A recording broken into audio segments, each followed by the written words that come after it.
Përshëndetje të dashur miq, ja ku po ritakohemi sërish sot së bashku edhe një herë për të dhënë vëmendjen tek rasti që në fakt unë e kam komentuar shumë dhe gjithmonë kam kërkuar drejtësinë rreth vrasjes së 14 vjeçarit Martin Canit.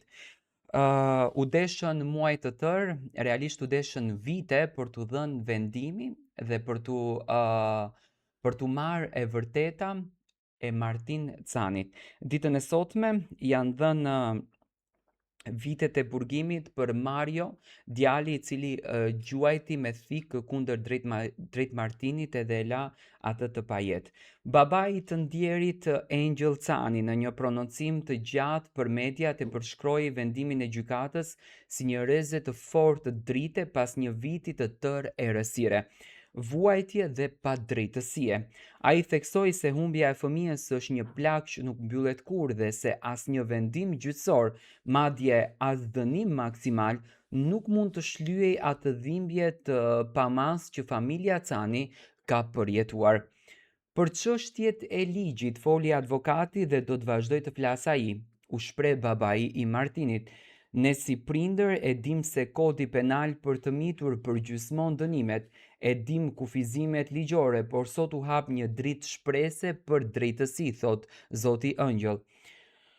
Ky vendim ka sjell një shkëndije për ne, për Martinin edhe për Luizin, sepse dhimbja jonë është e pakrahasueshme. Edhe sikur autori të dënohej me burgim të përjetshëm, ajo që na është marrë nuk do të na kthehet më kurrë. E gjithë Tirana e ka parë ngjarjen, e ka ndjekur hap pas hapi dhe të gjithë e dinë se çfarë ka ndodhur atë ditë tragjike.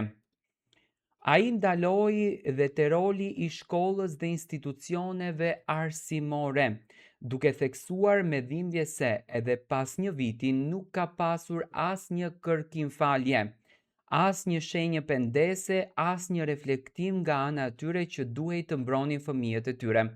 Shkolla nuk ka kërkuar as falje, as pendes, as një fjalë humane. Heshtja e tyre ka qenë e rëndë sa dhimbja jonë, ka thënë ai.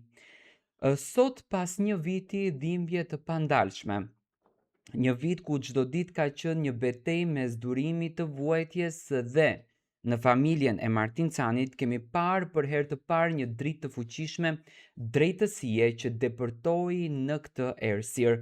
Vendimi i gjykatës për të mos e pranuar rekomandimin e prokurorisë, e cila e trajtoi çështjen si një vepër të vetme penale, është një hap i rëndësishëm drejt së vërtetës.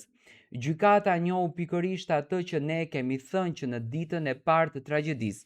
Këtu nuk kemi të bëjmë me një akt të vetëm, por me dy vepra penale të qarta edhe të ndara. Vrasjen e Martinit dhe tentativën për vrasjen ndaj Luizit. Ky vendim nuk është një akt kuraje, profesionalizmi dhe drejtësie. Ai është një vlerësim real, i paanshëm dhe i plot i asaj që ndodhi në vitin 2023. 2 fëmijë të sulmuar me thik, 2 akte të veçanta dhune, 2 qëllime kriminale krejtësisht të ndara. Ne i falenderojmë nga zemra gjyqtarët për integritetin e tyre, për ndershmërinë dhe për guximin të parë realitetin ashtu siç ishte, e jo rrugën më të thjeshtë procedurale. Në një kohë kur shpesh drejtësia vjet në dyshim, sot ajo foli qartë, fort edhe me dinjitet. Ky vendim nuk na e kthen dot Martinin. Asgjë nuk mund ta kthej, por ai na jep një ndjenjë të thellë se dhimbja jon nuk e shpërfill, se jeta e Martinit nuk u trajtua si një numër në dosje, por si ajo që ishte jeta e një fëmije të pafajshëm, me ëndra, me pasion edhe me shumë të ardhme. Sot më shumë se kur, Martini jeton me ndërgjegjen e shoqërisë. Ai është bërë simboli i padrejtësisë që nuk duhet të ndodhë më dhe i betejës që prindërit e tij po bëjnë për ta kthyer dhimbjen në një mision për të gjithë fëmijët e Shqipërisë. Ne do të vazhdojmë misionin ton me vendosmëri dhe me përkushtim. Muzeu Martin Cani, në një vend kujtese, edukimi dhe reflektimi ku fëmijët dhe të rinj do të mësojnë se jeta, siguria dhe dinjiteti janë vlera të shenjta. Filmin dokumentar mbi jetën e tij, i cili do t'rregojë historinë e ëndrrës së tij për futbollin, talentin e tij, buzëqeshjen e tij dhe të ardhmen që nuk arriti dot ta jetojë, Fondacionin Martin Cani, që do të punoj për rritjen e sigurisë në shkolla, për të parandaluar dhunën dhe për të mbrojtur fëmijët në mënyrë që asnjë familje të mos kalojë atë që ne në fakt kemi kaluar. Ne shprehim mirënjohjen tonë të thellë për të gjithë qytetarët, institucionet, gazetarët, organizatat, mësuesit dhe miqtë që kanë qëndruar pranë nesh gjatë këtij viti të vështirë. Fjalët, mesazhet, mbështetja dhe solidariteti i tyre ka qenë forca jonë. Sot drejtësia foli me zë të qartë për Martin Canin dhe do të vazhdojmë të flasim për të punojmë për të dhe të mbajmë gjallë kujtimin e tij të përjetshëm. Në fakt këto ishin fjalët të dhimbshme që familja e Martin Canit sot i foli. Unë në fakt dua të përshëndes zotin Angel edhe pse e njoh personalisht. Dua ta përshëndes dhe dua ta falenderoj për këtë kurajo të bukur, për këtë mirësi shpirtërore, për këtë ndjenjë fantastike që ai në fakt tregoi tek publiku shqiptar. Është një shembull për t'u ndjekur, sepse dhimbja më e madhe është të humbësh fëmijën, por më e madhe është dhimbja në momentin kur ti ta vrasin atë, do të thënë jetën e atij fëmije ta marrin.